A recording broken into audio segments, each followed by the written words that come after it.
আটটা আর ইসে হচ্ছে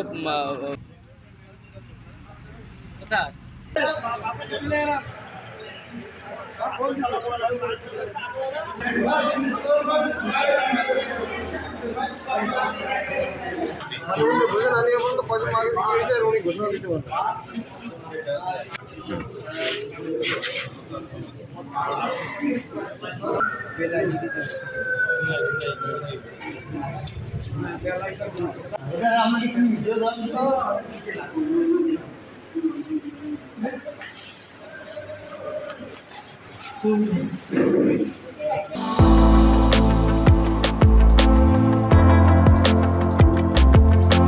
রাজ্জাক কাকার ছোট ছেলে বিয়ে করে গেছিল কয়রা, সেখান থেকে বউ নিয়ে আসার সময় নাকি নৌবাহিনীর গাড়িতে অ্যাক্সিডেন্ট করে সে নতুন বউ সহ তারা মোট 12 জন ফ্যামিলি মারা গেছে। রাজ্জাক ভাইয়ের ছেলে, পুতির বউ, নাতি পুতি নিয়ে তারা ছেলে সবকটাই নিয়ে গেছিল।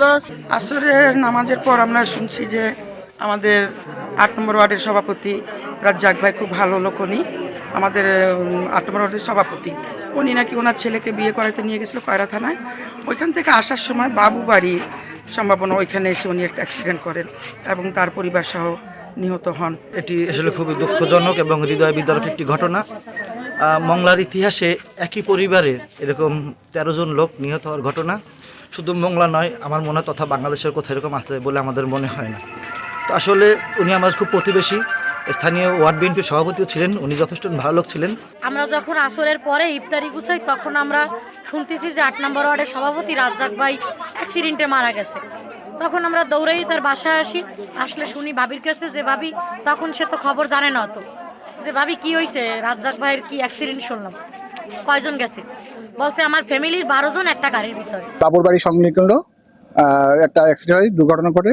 তাৎক্ষণিকভাবে এখানে আমরা পুলিশ প্রশাসন আসে, সেই সাথে হাইওয়ে পুলিশ আসে তাৎক্ষণিক জানা যায় যে মোংলার থেকে একটি নৌবাহিনীর একটি বাস খুলনাগামী যেতেছিলেন, আর বিপরীত দিক থেকে একটা বিয়ের গাড়ি বরযাত্রী সহ সেই মুখোমুখি সংঘর্ষণ হয়। সংঘর্ষণ হওয়ার পরে তাৎক্ষণিকভাবে স্পটে 4 জন মারা যায় এবং খুলনা মেডিকেল কলেজে চিকিৎসা অভিযানে আরও পরবর্তীতে 8 জন মারা যায়। মোট 12 জন এখানে যেহেতু হয়েছে।